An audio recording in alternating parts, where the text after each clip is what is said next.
Let me start off by saying that this video is not for the faint of heart. It's no secret that French has a ton of verb tenses, and if you're anything like me, they can easily get confusing in your head, and you just want to know what the heck each one does. This video will explain all French verb tenses in 12 minutes, but if you're easily overwhelmed by grammar, turn back now, or enter at your own risk. I mean, how scary could it be?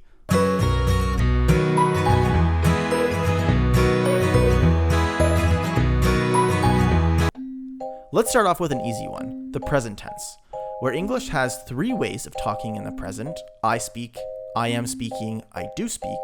French has only one present tense to encompass all of these three meanings in English: je parle. Easy enough, right? Well, the tricky part about le présent is there are so many irregulars. We have to remember the conjugations of ER verbs, IR verbs, RE verbs, as well as a crap ton of irregular verbs. I mean, look at these. Next, we have the past tenses and the future tenses. But French can't just have one for each because that would just be too easy for us. So we have three future tenses: le futur simple, le futur proche, et le futur antérieur. Le futur simple is I will speak, which is formed with the verb in its infinitive form attached to the appropriate verb endings. There are a handful of irregular verbs in le futur simple, but the only irregular thing about them is that we use a modified infinitive attached to the same verb endings as the regular ones. Le futur proche is I'm going to speak, and this is the easiest verb tense of all of them, so learn it well. Le futur proche is a compound tense, or une forme composée, which means we use two verbs next to each other to form it. Le futur proche takes the verb aller, conjugated in the present tense. Then, we add the infinitive form of any verb as our second verb. No irregulars. You heard me, no irregulars, which is golden. Finally, le futur antérieur is used to talk about an event in the future that happens before another event in the future.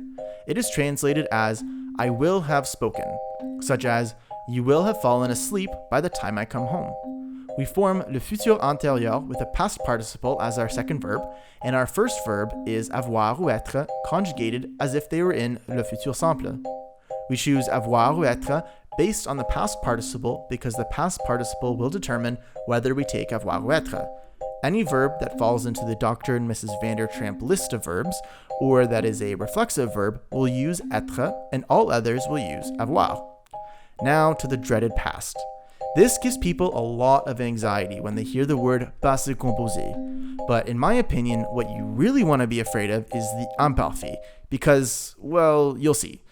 Le passé composé, another compound verb, is formed with a past participle as our second verb. Avoir ou être are conjugated as if they were in the present tense and are used as the first verb. Just like the futur antérieur, any past participle that falls into the Dr. and Mrs. Vandertramp acronym or that is reflexive will use être, while all other verbs take avoir.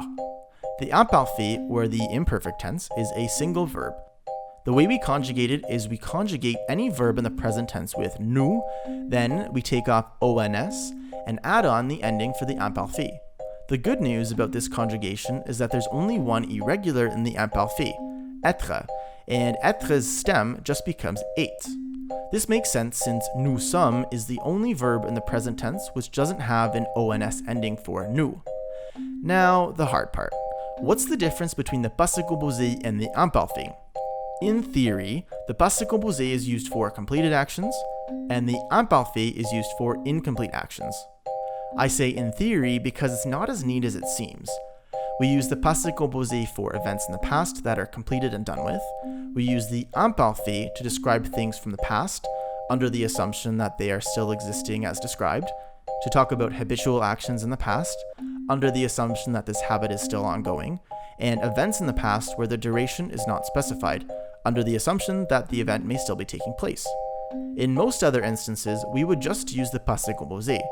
For this reason, le passé composé is often translated as I spoke or I have spoken, while the imparfait is often translated as I was speaking, I would speak, I spoke. We can see a bit of overlap here, hence why the French past tenses are so freaking confusing.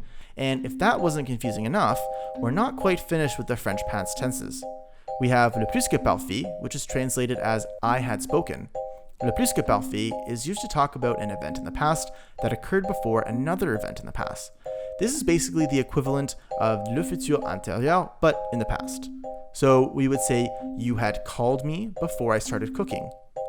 To form le plus que parfait, we take the past participle as our second verb, and our first verb is avoir ou être, conjugated in the imparfait tense.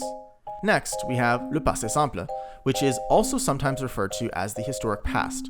You will rarely hear the passé simple in spoken French, except in some dialects of Acadian French spoken in Eastern Canada, but you will often see it in books, especially story writing.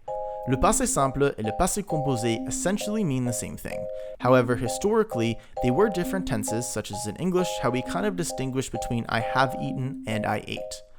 Le passé simple carries a detached tone, which is why it is used in storytelling and talking about the historic past, versus le passé composé, which is more connected with the present tense. Nonetheless, le passé composé is almost exclusively used in spoken French and written French for communication purposes, whereas le passé simple is almost used exclusively for writing stories and narratives. Le passé simple is complicated to conjugate, but essentially, there are 4 regular conjugation groups for ER, IR, and RE, with a crap ton of irregular conjugations, much like the present tense. It's no wonder French speakers had shifted to using the passé composé in spoken French, since it has much less irregular forms and it's easier to pronounce. Okay, halfway done, kind of. If you're liking this video so far, give it a thumbs up and subscribe to my channel for more content like this.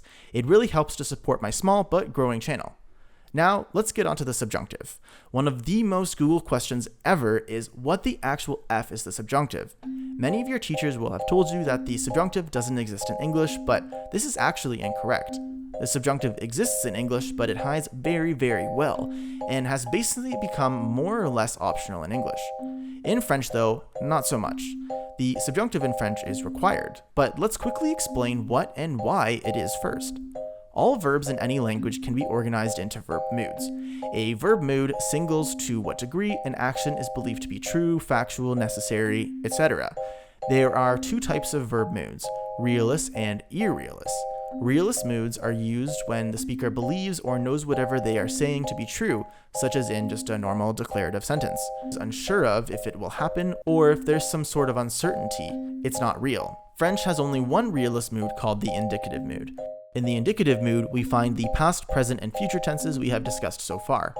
French and English have 3 irrealist moods, the conditional, the imperative, and the subjunctive. The first irrealist mood is the conditional mood, and it is used to express that something would happen if a specific condition was fulfilled. For example, I would speak French if I lived in France. To form the conditional mood in French, we take the same stems as le futur simple, so essentially the infinitive form plus the handful of irregular verb stems we've already talked about, and add the endings for the conditional, which coincidentally are the same endings for the imparfait. The conditional mood also has a past tense which could be found in an example like, I would have bought a car if I had not lost all that money. To form le conditionnel passé in French, we take the conditional form of avoir ou être and then add on the past participle, and voila. The second irrealist mood is the imperative, which is used for commands or orders. In English, this looks like, give me that, or take the dog out. In the imperative mood, no subject is included as it is implied who you are speaking to. To form the imperative in French, we use the present indicative form of the verb and just drop the subject. If it is the tu form of the verb and the verb is an ER verb, we take off the silent S and that's it. There are some irregular forms for the verbs être, vouloir, savoir, and avoir. There is also an impératif passé, or past imperative, which is used to give someone a command with a deadline. For example, have it done by Monday. This is less used, but we form it with 2 verbs. The first is avoir ou être in the impératif présent, followed by a past participle. Finally, our third irrealist mood is the subjunctive, which is normally used to discuss some form of opinion, emotion, request, demand, or unlikely event. It is frequently used in subordinate clauses introduced by que. For example, it is necessary that he speak more politely. It is necessary that introduces the subordinate clause. The subordinate clause is in the subjunctive. Normally, the indicative present is he speaks, but here we say he speak, since we can use the subjunctive here. In French, it works the same sort of way. There are specific expressions in French where the subjunctive mood follows it, so it takes a bit of practice. The conjugation of the subjunctive present is quite similar to the indicative present. To form the subjunctive present, we conjugate the verb in the indicative present using il, then we remove the ent and add on the appropriate endings for the subjunctive. There are also a few irregular verbs as well. There is also a subjunctive past, which is formed with avoir ou être as conjugated in the subjunctive present, followed by a past participle. There is no future tense for the subjunctive, so we just use the present tense. There used to be an imparfait and a plus que parfait for the subjunctive, but they are no longer used in spoken French, and even in newer writing, it's challenging to find them. Instead, the indicative imparfait and the indicative plus que parfait are used. French has a couple of other archaic verb tenses which are found mostly in older books, which include the imparfait and plus que parfait of the subjunctive. There was a second way of writing the conditionnel passé, which is no longer used, and there was the passé antérieur in the indicative mood, which was more or less equivalent to the plus que parfait, hence why it is no longer used. A final element of French verbs is voice. French has 4 voices: active, passive, causative, and pronominal. The active voice is just the normal way of writing sentences. He writes the book, or il écrit le livre. The passive voice is used to displace the subject of the sentence and draw attention to the sentence's object. The book is written by him, or simply, the book is written, if we want to leave out who actually wrote the book. In French, we use être, so it would be le livre est écrit par lui. The causative voice is used to add an additional object to the sentence. He makes Marie write the book. Il fait écrire Marie le livre. Finally, the pronominal voice is used to direct the action back on the subject. So the subject is also an object, either direct or indirect depending on the verb. Il s'écrit, or he writes to himself. In French, pronominal voice can take the form of a reflexive or reciprocal action like nous nous voyons, which could mean the reflexive we see ourselves, or the reciprocal we see each other. The pronominal voice is also used in many idiomatic expressions, or can be used with an inanimate object to indicate the passive voice. An example of this is le livre s'écrit. Obviously, a book cannot write itself, so the sentence is interpreted as the book is written by an unspecified someone. I hope that this video provided you with a lot more clarity on how all of these verb tenses, moods, and voice fit together into one moving structure called the French language. Or perhaps scared you completely away from learning French altogether, in which case I would avoid learning any Romance or Germanic language because most, including English, actually contain more verb tenses than French does. Instead, I might recommend Mandarin because it has practically no verb tenses. You can see here for yourself. Give this video a like and subscribe to my channel for more helpful videos like this one.